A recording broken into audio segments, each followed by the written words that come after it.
বন্ধুরা আমার তরুণ যুবকেরা আমার হে আমার মুরব্বিয়ানেরা হযরত মুসা কালিমুল্লাহ আল্লাহ তাআলার সঙ্গে কথা বলার জন্য তুর পাহাড়ে যান। এমন সময় একজন মহিলা এসে বলে, হুজুর আমার ব্যাপারে একটু আল্লাহর দরবারে বলবেন কি মা? আমার দীর্ঘদিন ধরে আল্লাহ কোনো সন্তান দেন না, আমার কোনো সন্তান হয় না, আমি মা হতে পারি না, আমার ব্যাপারে আল্লাহ কি ফয়সালা করেছেন একটু জানবেন। আল্লাহর নবী হযরতে মুসা কালিমুল্লাহ তুর পাহাড়ে উঠলেন, প্রয়োজনীয় কথাবার্তা বললেন, শেষে ওই মহিলার ব্যাপারে জিজ্ঞাসা করলেন। ওই মহিলার কথা আল্লাহ বললেন, যাও গিয়ে ওই মহিলাকে বলে দাও আমি তার ব্যাপারে ফয়সালা নিয়েছি, তার কোনো সন্তান আমি দেব না। সন্তান দেওয়ার মালিক কে? জোরে বলেন কে? অনেক সময় কোন মহিলার সন্তান হয় না, শ্বশুর বাড়ি থেকে তার উপর অত্যাচার করে, এরকম খবর আমরা পাই, স্বামী নারাজ হয়ে যায়, এগুলো আল্লাহর উপরে নাফরমানি করা, এর জন্য তাকে কঠিন গুনাহগার হতে হবে, তার ইবাদত বরবাদ হয়ে যাবে। কারণ আল্লাহ যেটা ভালো মনে করেছেন সেটা করেছেন, তুমি তার উপরে খবরদারি করছো। হ্যাঁ, আমার আল্লাহ কাউকে খোরা ন্যাংরা করেন, কাউকে সুস্থ করেন। আমার আল্লাহ বোঝান, ওরে সুস্থ, তোকে আমি খোরা ন্যাংরা করতে পারতাম, তুই আমার কতটা শুকরিয়া আদা করেছিস। আমার আল্লাহ কাউকে অন্ধ বানান, কাউকে চোখ দেন, চোখওয়ালাকে আল্লাহ বোঝান, যাকরে ওই ব্যক্তিকে আমি অন্ধ করেছি, তোকে আমি অন্ধ করতে পারতাম, তুই আমার কতটা শুকরিয়া আদা করেছিস, ইবাদত করেছিস। আমি আমার আল্লাহর পক্ষ থেকে যাকে আল্লাহ চোখ দেননি তার জন্য কিছু নিয়ামত আমার আল্লাহ দিয়েছেন, কিছু আমার আল্লাহ তার জন্য কিছু কনসেশন করেছেন, কিছু তার জন্য কাল কিয়ামতের দিনে কিছু আমার আল্লাহ গিফট রেখে দেবেন। হে তরুণ যুবকেরা, হে আমার বন্ধুরা, হে আমার মুরব্বিয়ানেরা, হযরত মুসা কালিমুল্লাহকে আল্লাহ বললেন, যাও বলে দিও আমি তাকে সন্তান দেব না, এটা আমার নির্দেশনা, এটা আমার মাসিয়া, এটা আমার সিদ্ধান্ত। হে তরুণ যুবকেরা, এমন সময় মুসা কালিমুল্লাহ তুর পাহাড় থেকে নামলেন, নেমে ওই মহিলা অপেক্ষা করছিলেন। ওই মহিলাকে বললেন, মা গো দুঃখ পেও না মা, ও মা তোমাকে আল্লাহ সন্তান দেবে না, আমার আল্লাহর নির্দেশনা তুমি মান্যতা দাও, আল্লাহর উপর ধৈর্য ধারণ করো, বিশ্বাস রাখো, আমার আল্লাহ অন্য দিক থেকে তোমার শান মর্যাদা ইজ্জত আল্লাহ দরবারে বাড়িয়ে দেবে। আস্তাঈনু বিসসবরি ওয়াসসালাহ, বান্দা তোরা আমার কাছে সাহায্য প্রার্থনা কর ধৈর্য এবং নামাজের মাধ্যমে। হে তরুণ যুবকেরা, আমার আল্লাহ কোরআন মাজিদের ভিতরে বললেন, হে দুনিয়ার মানুষ শোনো, ولنبلونكم بشيء من الخوف والجوع ونقص من الأموال والأنفس والثمرات وبشر الصابرين। হে দুনিয়ার মানুষ শুনে রেখে দাও, ولنبلونكم بشيء من الخوف والجوع, মাঝে মাঝে আমি পরীক্ষা নিই, আল্লাহ বলছেন মাঝে মাঝে পরীক্ষা নিই, খৌফ দিয়ে, ক্ষুধা দিয়ে, ডর দিয়ে পরীক্ষা নিই, ونقص من الأموال والأنفس والثمرات, আমি মাঝে মাঝে মাল সম্পদের লোকসান দিই, মাঝে মাঝে শরীরের ক্ষতি দিয়ে লোকসান দিই, আমি লোকসান দিয়ে মানুষকে পরীক্ষা নিই। আমি দেখতে চাই কে সবর করে, ধৈর্যশীল বান্দাদের জন্য আমি আল্লাহ সুসংবাদ দিয়েছি।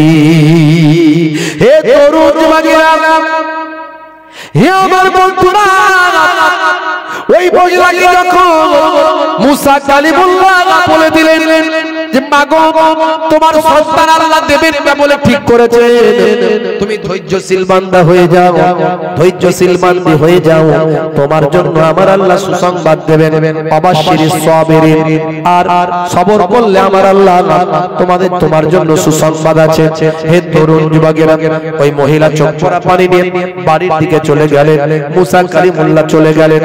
2 বছর কিছু কম বেশি কেটে গেল, 2 বছর কিছু কম বেশি যাওয়ার পরে সংবাদ পেলেন মুসা কালিমুল্লাহ, ও নবী মুসা কালিমুল্লাহ যে মহিলার আল্লাহ সন্তান দেবেন না বলেছিলেন, সেই মহিলার আল্লাহ সন্তান দিয়েছেন, সন্তান বড় হয়েছে, সে তার পিতার সঙ্গে ফুটফুটে বাচ্চাটা তার পিতার সঙ্গে খেলা করছে। মুসা কালিমুল্লাহ অবাক হয়ে গেলেন, আল্লাহ বললেন সন্তান দেব না, আর সন্তান দিয়েছে মানে মুসা কালিমুল্লাহ তার বাড়িতে গেলেন, গিয়ে দেখলেন সত্যি আল্লাহ তাকে সন্তান দিয়েছে।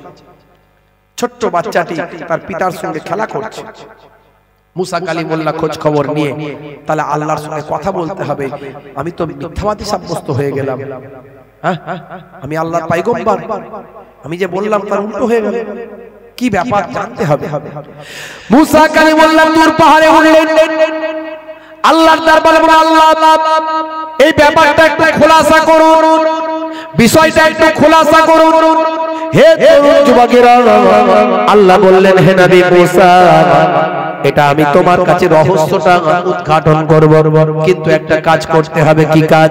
যাও একটা প্লেট আর ছুরি দিয়ে তোমার বনি ইসরাইল কওমের কাছে চলে যাও, গিয়ে বলো যে আমি আল্লাহকে ভালোবাসি, আমার আল্লাহর আশিক যদি কোনো বান্দা থাকে, আমি আল্লাহর আশিক বান্দা যদি কেউ থাকে, আমি আল্লাহর জন্য নিজের জীবন পর্যন্ত দিতে যদি পারে, এই রকম কোনো আশিক বান্দা যদি থাকে, তাকে বলবেন তার শরীরের সামান্য গোশত কেটে এই প্লেটে যেন দেয়।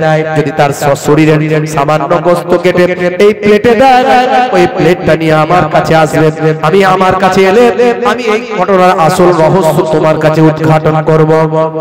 কথা বোঝা যাচ্ছে তো নাকি? পরিষ্কার বোঝা যাচ্ছে? হে তরুণ যুবকেরা, এমন সময় দেখতে পাওয়া যায় হযরত মুসা কালিমুল্লাহ একটা প্লেট এবং ছুরি নিয়ে বনি ইসরাইলের কওমের কাছে গেলেন। হে বনি ইসরাইল কওম, তোমরা কি আল্লাহকে ভালোবাসো? বলল, ভালো তো বাসি, আল্লাহর জন্য জীবনও দিতে পারি, এত মহাব্বত করি। তাই যদি হয়, আল্লাহর পক্ষ থেকে একটা নির্দেশ আছে। কি নির্দেশ হুজুর বলুন, এখনি পূরণ করব। কি নির্দেশ? বলে, এই যে প্লেট দিচ্ছি আর ছুরি দিচ্ছি, এমন কোন আল্লাহর আশিক বান্দা আছো যে নিজের শরীর থেকে সামান্য একটু গোশত কেটে এই প্লেটে দিতে পারো? এই কথা শোনার সঙ্গে সঙ্গে আসসালামু আলাইকুম বলে যে যার বাড়ি চলে গেল। কেউ আর প্লেটে গোশত দেওয়া তো দূরের কথা, কেউ আর দাঁড়ালো না। মুসা কালিমুল্লাহ অবাক, সর্বনাশ, এত আল্লাহকে মানে আর একটু শরীরের গোশত দেওয়ার ক্ষমতা নাই। আসসালামু আলাইকুম পালিয়ে যাচ্ছে। কি গো ভাই, কি ব্যাপার? যে দেখে মুসা নবীকে দূর থেকে পালায়, আরে গোশত চাইবে শরীরে, কেটে দেওয়া যায় নাকি? সর্বনাশ, শরীরের গোশত কেটে দেব, কি বলছিস? হ্যাঁ, অত ভালোবাসতে পারবো না। চলে যে দেখছে সে পালিয়ে যাচ্ছে। মুসা কালিমুল্লাহ কারোর কাছে পেলেন না। শেষে নিরুপায় হয়ে ওই প্লেটার ছুরি হাতে নিয়ে মনটা খারাপ করে মুসা কালিমুল্লাহ আল্লাহর কাছে আবার তুর পাহাড়ে যাচ্ছেন। এমন সময় পাহাড়ের কাছাকাছি যাবেন, একজন দরবেশ মানুষকে রাস্তায় বসে থাকতে দেখলেন। ওই দরবেশ জিজ্ঞাসা করেন, হে নবী মুসা, আপনি এই প্লেট হাতে করে কোথায় চললেন? মুসা কালিমুল্লাহ বললেন, আল্লাহর সঙ্গে কথা বলতে। হে নবী মুসা, কি ব্যাপার, আপনার হাতে প্লেট কেন? মুসা নবী সব খুলে বললেন। এমন সময় ওই দরবেশ বান্দা বললেন, হুজুর, আমি আল্লাহর আশিক এক অধম বান্দা আছি, যদি বলেন আল্লাহর জন্য জীবন দিতে, তাহলে জীবনটা পর্যন্ত দিতে পারি। দিন দিন দিন দিন আল্লাহর দরবারে আপনাকে খালি হাতে যেতে হবে না। আপনার প্লেটটা একবার দিন, আমি আমার শরীরের সামান্য গোশত কেটে ওই প্লেটে দিচ্ছি। এই বলে নিজের হাতের গোশত কেটে ওই প্লেটে দিয়ে হযরতে মুসা কালিমুল্লাহকে দিলে। মুসা কালিমুল্লাহ বললেন, আলহামদুলিল্লাহ, যাকে একজন আশিক তো পেলাম, আসল তথ্যটা জানা হবে, রহস্যটা উদ্ঘাটন হবে। মুসা কালিমুল্লাহ যখন এবারে চলে যাচ্ছে, আবার ওই দরবেশ ডাকছে, হুজুর দাঁড়ান দাঁড়ান, ও আল্লাহর নবী দাঁড়ান। আল্লাহ তো গোশত দিতে বলেছেন, কোন জায়গা তো বলেননি, কোন জায়গার বলেননি, তা আমি হাতে দিয়েছি। দাঁড়ান, একটু ঘাড়ের গোশত দিই বলে একটু ঘাড় থেকে একটু কেটে নিয়ে সেই গোশতটা আবার প্লেটে দিলেন। জান হুজুর, এবার কি আল্লাহর সঙ্গে কথা বলে?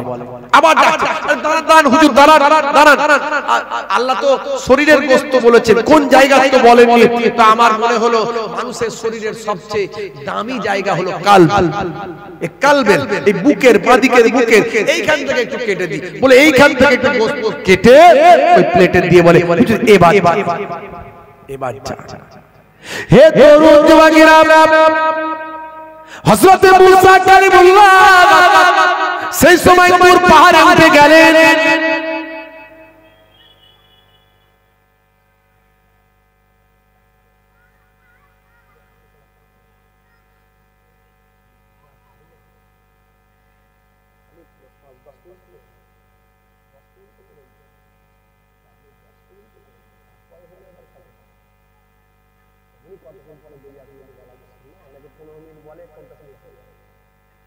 কে আছে কে কে আছে আপনি বলেন, কথা বলেন। বলে ভাইজান কিন্তু 10 থেকে 15ই ছেড়ে দেন, ওনার টাইমে দেরি হয়ে যাবে। হ্যাঁ, বলে উনি 10টার জায়গায় 10টা 15ই ছেড়ে দিয়ে বেরিয়ে যাবে। হ্যাঁ, আপনি 15এর মধ্যে এলে হবে, না হলে অন্য কাউকে তুলতে হবে, সেই মতো রেডি রাখেন। একবার দরুদ শরীফ আল্লাহুম্মা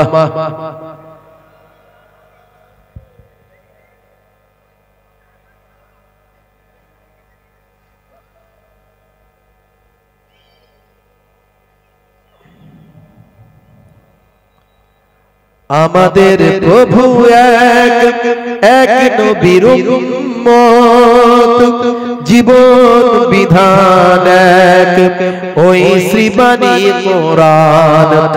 আমাদের প্রভু এক এক নবীর উম্মত, জীবন বিধান এক ওই শ্রীবাণী কোরআন। তবে কেন এক হে মুসলমান, এক করিয়া আহ্বান। তবে কেন এক হে মুসলমান, এক করিয়া আহ্বান।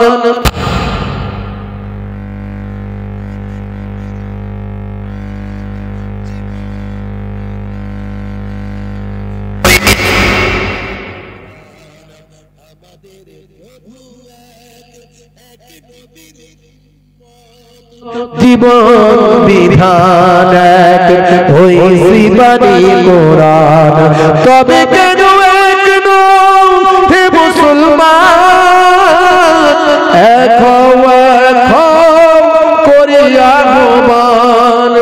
আমাদের প্রভু এক এক নবীর উম্মত, জীবন বিধান এক ওই শ্রীবাণী কোরআন।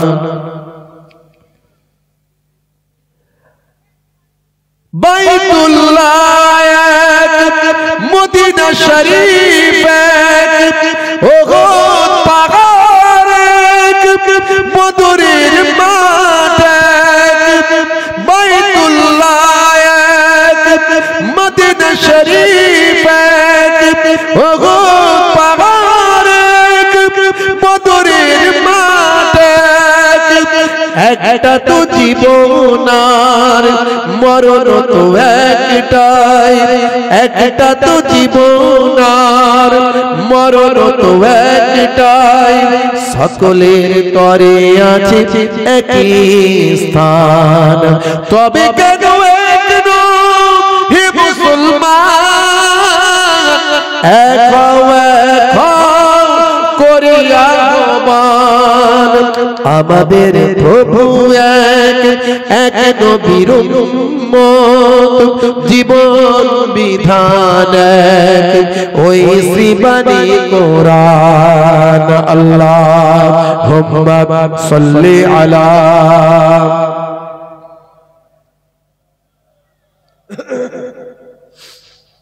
ওয়া আলা আলি সাইয়্যিদিনা।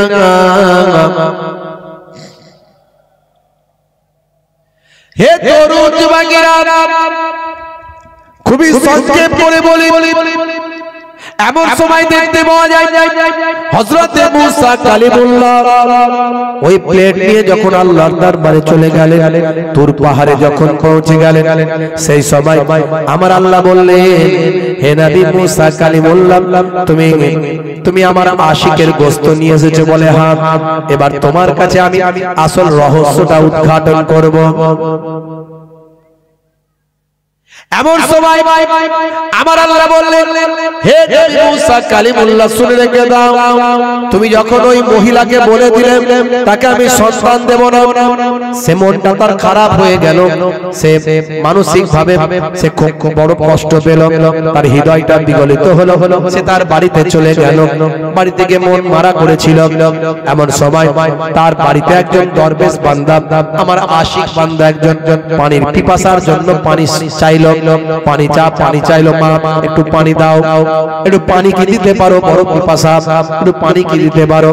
সেই সময় ওই মহিলার হৃদয়ে এটাই উদ্ভব হলো যে আমার তো আল্লাহ সন্তান দেবেন না, আমি কেন মানুষকে খেদমত করব, আল্লাহর নির্দেশকে কেন মান্যতা দেব।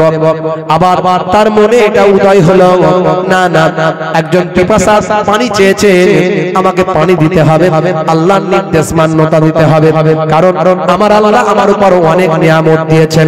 আজকে আমার হয়তো সন্তান দেবেন না বলে আমি হয়তো রাগান্বিত হচ্ছি, না না, আমার আল্লাহ আমাকে বাঁচিয়ে রেখেছেন, হায়াত দিয়েছেন, সুস্থতা দান করেছেন, বাতাস দিয়েছেন, খাদ্য দিয়েছেন, আনন্দে রেখেছেন, এত কিছু নিয়ামত সবই আমি আল্লাহর পেয়েছি। আমাকে আল্লাহ সন্তান দেবে না বলে আমি নারাজ হয়ে এই মানুষটিকে মেহমানদারি, তার পিপাসার সময় সাহায্য করা থেকে বঞ্চিত হব না।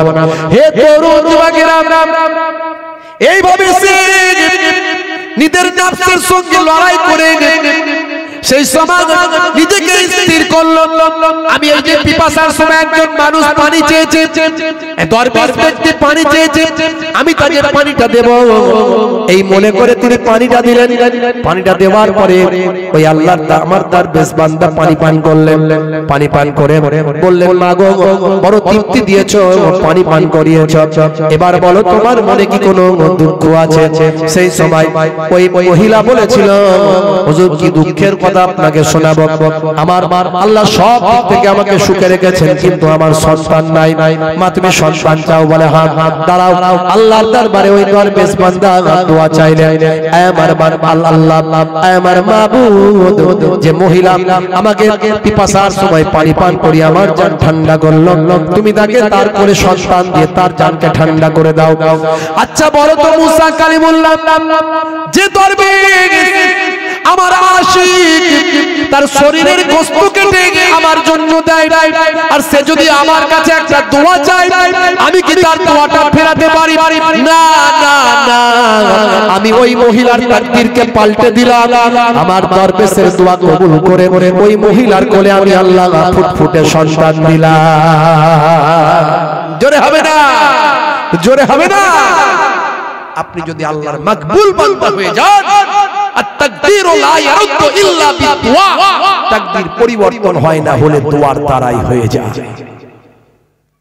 এই জন্য আপনার কাছে আলোচনার আমার শেষ কথা, আল্লাহ যদি, আমি প্রথমে প্রমাণ করেছি কোরআন সত্য, কোরআন সত্য, কোরআন সত্য মানে কোরআন যিনি সৃষ্টি করেছেন তিনি সত্য, কোরআন যার উপর সৃষ্টি হয়েছে তিনি সত্য, এগুলো প্রমাণ করেছি করে আমি বলতে চেয়েছি, তাহলে আল্লাহ এত কিছু দিয়ে কি চেয়েছেন? ইবাদত।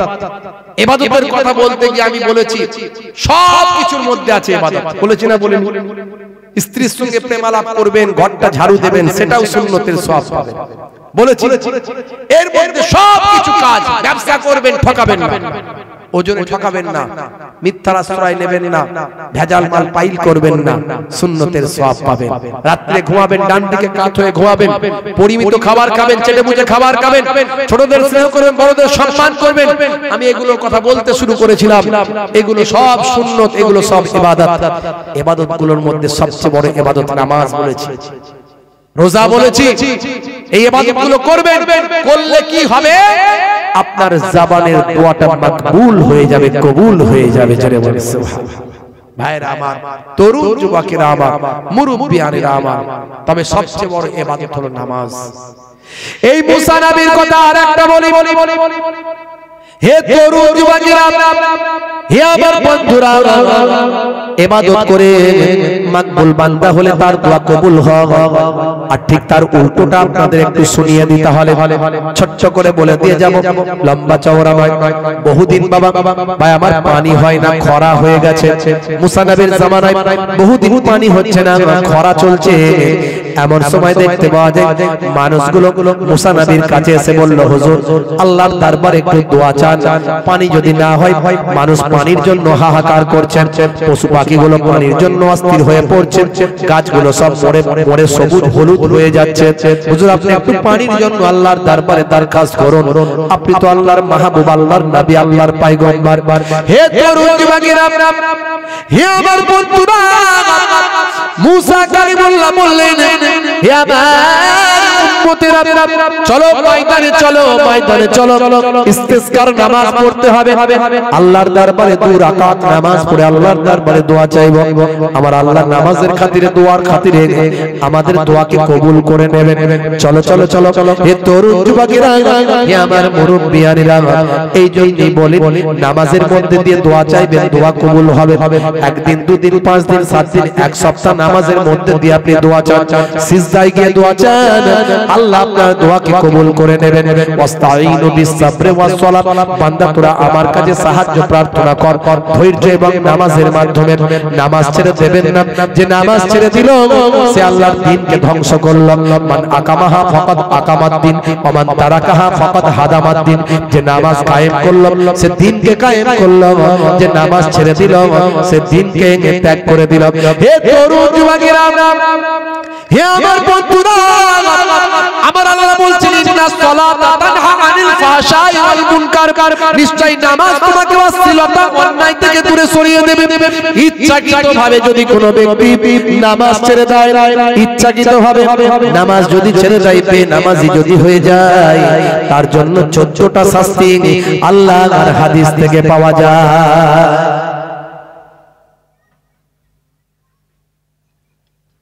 বন্ধুরা আমার, তরুণ যুবকেরা আমার, 14টা শাস্তি একটু বলে দিন, বলবো? হুদান কি জি, হুদান বলবো? 14টা শাস্তি বেনামাজি বান্দার। যারা এখানে নামাজ হয়তো অনেকে পড়েন না, এরকম যদি থাকেন সাবধান, আজ থেকে প্রতিজ্ঞা করুন নামাজ পড়বেন। দুনিয়াতে হবে 5টা শাস্তি। দুনিয়াতে কটা? 5টা। 1 নাম্বার, বেনামাজির চেহারার মধ্যে, মুখের মধ্যে কোনো নূরের জ্যোতি থাকবে না। 2 নাম্বার, বেনামাজির রুজিতে বরকত হবে না। 3 নাম্বার, বেনামাজি কোনো ভালো কাজের সওয়াব পাবে না। 4 নাম্বার, বেনামাজি নিজের জন্য দোয়া চাইলে কবুল হবে না। 5 নাম্বার, বেনামাজির জন্য যত বড়ই আল্লাহর ওলি বান্দা দোয়া চাক, বেনামাজির জন্য দোয়া কবুল হবে না। এই হলো দুনিয়াতে 5টা শাস্তি। আর মৃত্যুর সময় হবে 3টে শাস্তি। বেনামাজির মৃত্যুটা হবে বড় অপমানের সঙ্গে, জিল্লাতের সঙ্গে, 1 নাম্বার। 2 নাম্বার, বেনামাজির মৃত্যুটা হবে প্রচন্ড ক্ষুধার্ত অবস্থায় সে মারা যাবে, 2 নাম্বার। 3 নাম্বার হলো বেনামাজির মৃত্যুটা হবে প্রচন্ড পিপাসা অবস্থায় মারা যাবে। এই 3টে হলো মৃত্যুর সময়ের শাস্তি। আর কবরে গেলে হবে 3টে। একদিকের মাটি অন্য দিকের মাটির সঙ্গে মিশাই করে গুঁড়ো করবে, আবার গোটা আবার গুঁড়ো। এটা হলো 1 নাম্বার। 2 নাম্বার, কবরে আগুনের টুকরা দেওয়া হবে, আগুনের কুণ্ডু হয়ে যাবে কবরটা। 3 নাম্বার, কবর একটা ভয়ঙ্কর সাপ নিযুক্ত করা হবে। এই সাপটার নাম হলো সুজা আকরাম। এই সাপটা যদি দুনিয়ার জমিনে একবার নিঃশ্বাস ফেলতো, কিয়ামত পর্যন্ত সেখানে ঘাস জন্ম হতো না।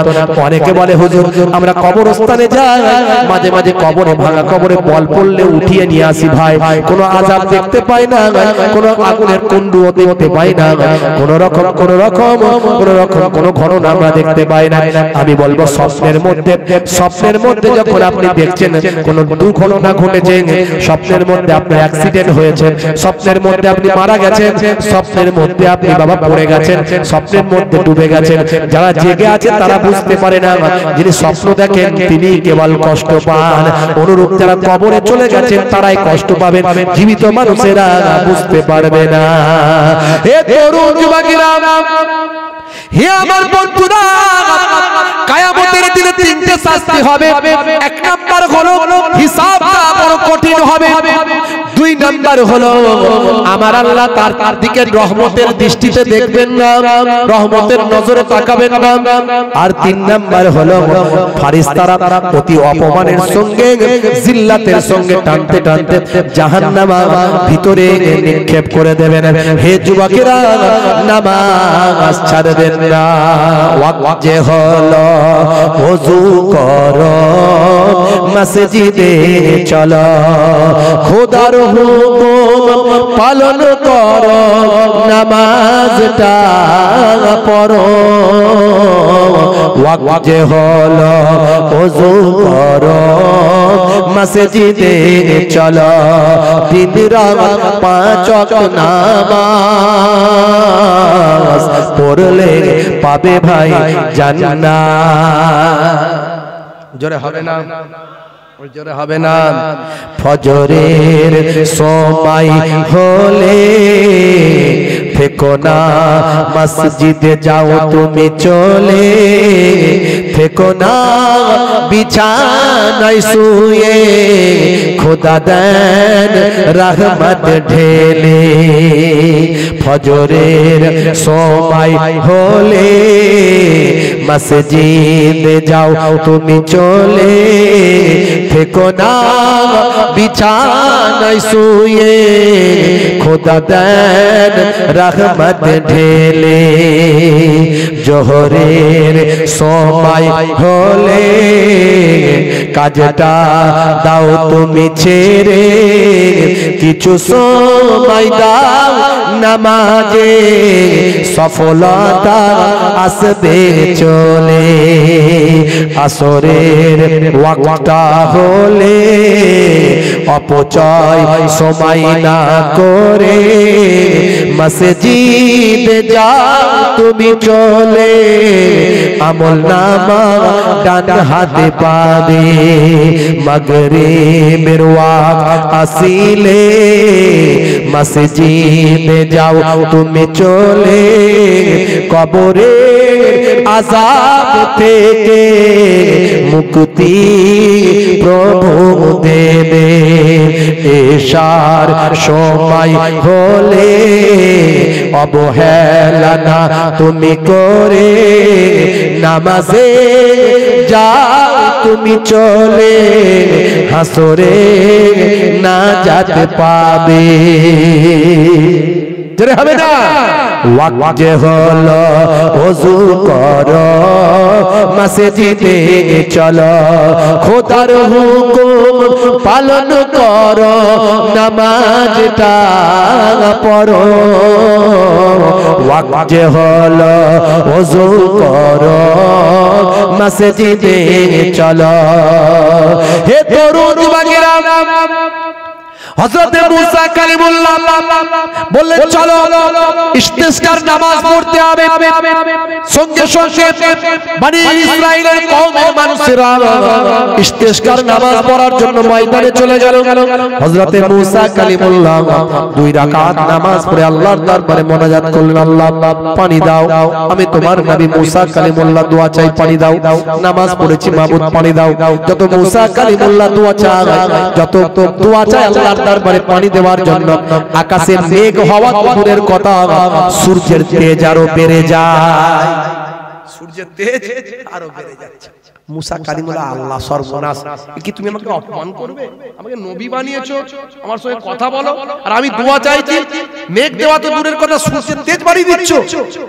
আল্লাহ বললেন, হে নবী মুসা, তোমার ওই নামাজীদের ভিতরে, তোমার এই মজলিসের ভিতরে এমন একজন ব্যক্তি আছে যে 40 বছর আমি আল্লাহকে ডাকিনি, আমি আল্লাহর ইবাদত করিনি, 40 বছর আমি আল্লাহকে ডাকিনি। ওই রকম ব্যক্তি যদি তোমার মজলিসে থাকে, কেমন করে আমি আল্লাহ তোমার দোয়া কবুল করব?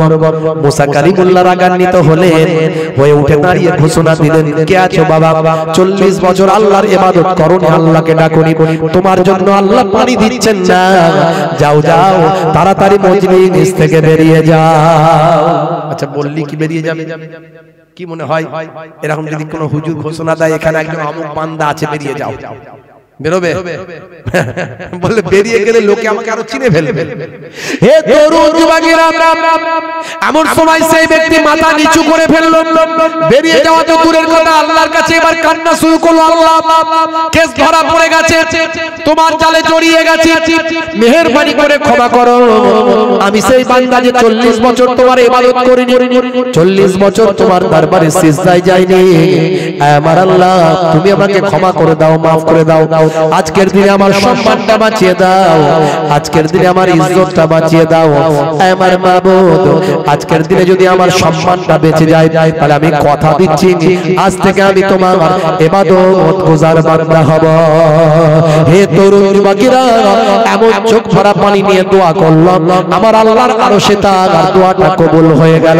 তার দোয়া কবুল হওয়ার পরে সঙ্গে সঙ্গে আকাশ থেকে কালো মেঘ হলো, অফুরন্ত পানি নাজিল হলো। মুসা কালিমুল্লাহ বলল, আল্লাহ এটা কেমন হলো? এতক্ষণ বলছিলে যে একজন পাপী বান্দা আছে তার জন্য পানি হচ্ছে না, আর এখন সে বেরোনোর আগে পানিও দিয়ে দিলে, কেসটা কি রকম হলো? আল্লাহ বললেন, হে নবী মুসা শোনো, এতক্ষণ আমি যার জন্য পানি দিচ্ছিলাম না, এখন আমি তার তওবা কবুল করে পানি দিলাম। হে নবী মুসা কালিমুল্লাহ, শুনে রেখে দাও, জেনে রেখে দাও, যার জন্য আমি আল্লাহ নারাজ ছিলাম, এখন আমি তার তওবাতে সন্তুষ্ট হয়ে আমি আল্লাহ রাজি হয়ে গেলাম। ভাইরা আমার, তরুণ যুবকেরা, আপনি তওবা করুন, আজ থেকে ফিরে আসুন। আমার আল্লাহ কোরআন মাজিদে বলেছেন, ইয়া আইয়ুহাল্লাযীনা আমানু তুবু ইলাল্লাহি তাওবাতান নাসুহা, অন্তর থেকে তওবা করলে আমার আল্লাহ কবুল করেন। আজ থেকে প্রতিজ্ঞা করুন, নামাজি হয়ে যাব, 14টা শাস্তি থেকে বাঁচবো, আল্লাহর দরবারে নাজাত পাবো, কাল কিয়ামতের দিনে সম্মান আল্লাহ বাড়িয়ে দেবেন, দুনিয়াতেও কামিয়াবি হবে, আখিরাতেও কামিয়াবি হবে। আল্লাহর কোরআন সত্য, নবীর হাদিস সত্য, আল্লাহ সত্য, নবী সত্য প্রমাণ হয়েছে, তার মানে নামাজ আমাকে পড়তে হবে, রাসূলের সুন্নাত মানতে হবে। আমরা সকলে নামাজি হব। কারা কারা নামাজি হবেন একটু হাত তুলে দেখান তো দেখি, মাশাআল্লাহ, একটু দেখান দেখি। অনেকে তুলছেন না, ভাবছেন নামাজ তো পড়বো না, কেন তুলবো রে ভাবু। নারে তাকবীর! এই হার্ট অ্যাটাক হতে পারে না, পারে না? আল্লাহ, হার্ট অ্যাটাক হতে পারে না, পারে না? ক্যান্সার হতে পারে না, পারে না? হাত তুলুন! নারে তাকবীর! নারে তাকবীর! ইনশাআল্লাহ সবাই নামাজি হয়ে যাব, সবাই নামাজি হয়ে যাব। নামাজ দাঁড়িয়ে পড়তে পারেন না, বসে পড়বেন। জি হ্যাঁ, কি জি, কাজা হয়ে গেলে যেমন খেতে দেরি হলে তাড়াতাড়ি খাবার খায়, কাজা হয়ে গেলে তাড়াতাড়ি কাজা কমপ্লিট করবেন। জি হ্যাঁ, খুব কষ্ট হচ্ছে, ফরজ, ওয়াজিব, সুন্নতে মুআক্কাদা এই নামাজটা পড়ে নিয়ে ঘুমাবেন। নামাজ ছাড়বেন না বাপ, নামাজ ছাড়বেন না, যেখানে থাকবেন নামাজ পড়ে নেবেন, নামাজ ছাড়বেন না। আর ইবাদতগুলোর মধ্যে সবচেয়ে বড় ইবাদত আল্লাহর নির্দেশ নামাজ, আর সুন্নতগুলোর মধ্যে সবচেয়ে বড় সুন্নত, আমি সব জায়গায় বলি, আজও বলে যাচ্ছি, সেটা হলো মুখের দাড়ি। সেটা হলো মুখের দাড়ি। অনেকে দাড়ি রাখেন না, লজ্জা পান। কিসের লজ্জা ভাই? এই যুবক, কিসের লজ্জা? বিরাট কোহলি দাড়ি রেখেছে, হরভজন সিং দাড়ি রেখেছে, লিওনেল মেসি দাড়ি রেখেছে, নেতা মন্ত্রী খেলোয়াড় প্লেয়ার দাড়ি রেখেছে, ভারতের প্রাক্তন প্রধানমন্ত্রীর দাড়ি ছিল, এখন বর্তমান প্রধানমন্ত্রীর দাড়ি আছে। তো দাড়ি, দাড়ি তো সৌন্দর্য মুখের, দাড়ি মুখের ইজ্জত, দাড়ি মুখের সৌন্দর্য। কিসের লজ্জা? তবে তুমি সুন্দর মনে করে রাখলে হবে না, দাড়ি রাখতে হবে সুন্নত মনে করে। তাতে বড় দাড়ি রাখতে, মুহিবুল্লাহ হুসাইনির মতো বড় দাড়ি রাখতে যদি লজ্জা লাগে, ছোট রাখো, something is better than nothing. ছোট রাখো, তবে নবীর সুন্নত মনে করে রাখো। ইমানের শক্তি বেড়ে গেলে মুহিবুল্লাহ হুসাইনির থেকেও বড় দাড়ি হয়ে যাবে সেদিন। আর এই অবস্থায় যদি মারা যাও, কবে মারা যাবে গ্যারান্টি নাই, অন্তত দাড়িওয়ালা হয়ে কবরে ঢুকবে। মুনকার নাকির ফেরেশতা যখন বলবে মান রব্বুকা, দেখতে পাবে মুখে দাড়ির দেখা, হতে পারে ওই দাড়িটা হবে নাজাতের জারিয়া। জোরে হবে না? বলেন ইনশাআল্লাহ। আমাকে অনেকেই বলে, হুজুর আপনার ওয়াজ শুনে আমি দাঁড়িয়ে রেখেছি, কেউ বলে আমি নামাজ পড়েছি। সেদিন একজন ফোন করেছে, একজন মা ফোন করে বলছে আমার স্বামী বড় মাতাল ছিল, আপনার ওয়াজ শুনে মদ খাওয়া ছেড়েছে। আলহামদুলিল্লাহ, ওয়াজ করা সার্থক। অনেকে বলে ওয়াজ শুনে কি হবে? এই শোনার মতো যদি শোনা হয়, বলার মতো যদি বলা হয়, মানুষ পরিবর্তন হবে ইনশাআল্লাহ, হতে হবে। ভাইরা আমার, আজ থেকে প্রতিজ্ঞা করুন, দুটো জিনিস নিয়ে বাড়ি যাবেন।